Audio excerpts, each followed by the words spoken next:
Hello friends, स्वागत है आप सभी का एक बार फिर से कहानी सुनो में। आज कहानी सुनो में आपके लिए लाई हूँ अमीर घमंडी बहन गरीब भाई की एक कहानी। तो चलिए फ्रेंड्स शुरू करते हैं। दुनिया में गरीब और धनी दो किस्म के लोग रहते हैं। अमीर होने का कभी घमंड नहीं करना चाहिए, कभी किसी गरीब इंसान का मजाक नहीं बनाना चाहिए, क्योंकि समय सभी का अपना अपना आता है। आज मैं एक भाई और बहन अमीर और गरीब की कहानी बताऊंगी। एक गांव में एक गरीब किसान रहता था। उसका एक बेटा और एक बेटी थी। किसान अपने बेटे का विवाह के कुछ साल बाद अपनी बेटी का भी विवाह एक अमीर घर में कर देता है। बेटी बहुत अमीर घर में गई। उसके घर में नौकर चाकर काम करते थे। किसान अपने दोनों बच्चों का विवाह करके इस दुनिया से चला जाता है। बेटी को धन की तो कमी नहीं थी, वहीं बेटा बहुत गरीब था।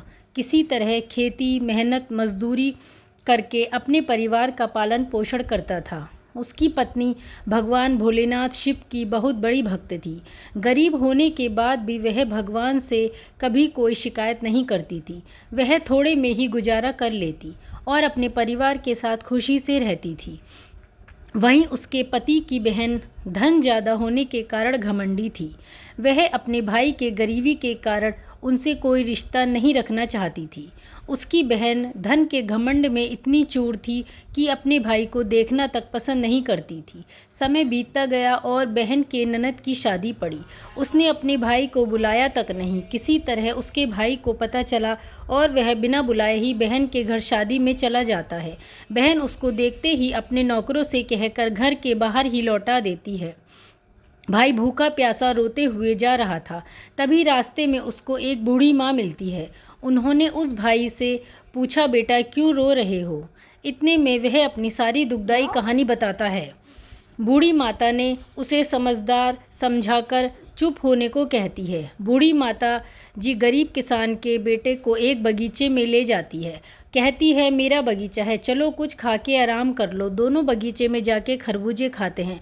फिर बूढ़ी माता ने एक थैले में कुछ खरबूजे और खाने पीने का सामान रख के उसे वहाँ से घर भेजती है। घर पहुँचने के बाद बच्चे सब अपने पिता के आगे पीछे घूमते हैं।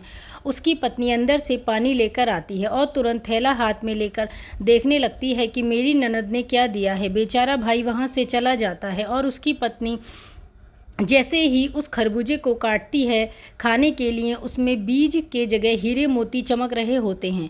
वह खुश होती है। फिर अपने पति के पास जाकर कहती है, दीदी से हमारी गरीबी देखी नहीं गई, इसलिए इतना सारा धन दे दिया। बेचारा किसान भाई सोच में पड़ जाता है और किसी से कुछ कहता नहीं है। अब बेचारा भाई भी बहुत धनी और पैसे वाला हो गया।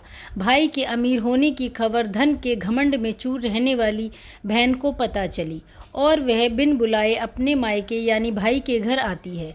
यह देखकर भाई मन में सोचता है कि जब मेरे पास धन नहीं था तो बहन मुझे देखना तक नहीं चाहती थी।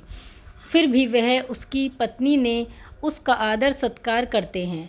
कुछ दिन बाद बहन को ससुराल से बुलावा आया।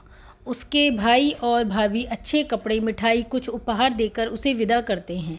इतना सब देखकर उसकी बहन की आंखों में आंसू आ जाते हैं। उसको समझ में आ जाता है कि धन ही सब कुछ नहीं है, अच्छा स्वभाव और दिल भी बड़ा होना चाहिए। दोस्तों, यह कहानी हमें सिखाती है कि हमें किसी की गरीबी और मजदूरी का मजाक नहीं बनाना चाहिए। गरीबी के कारण रिश्ता किसी से नहीं तोड़ना चाहिए। समय कब कैसे करवट ले लेता है कि गरीब अमीर और अमीर गरीब हो जाता है। इसीलिए सदा सभी का आदर सत्कार और प्रेम से रहना चाहिए। धन्यवाद दोस्तों।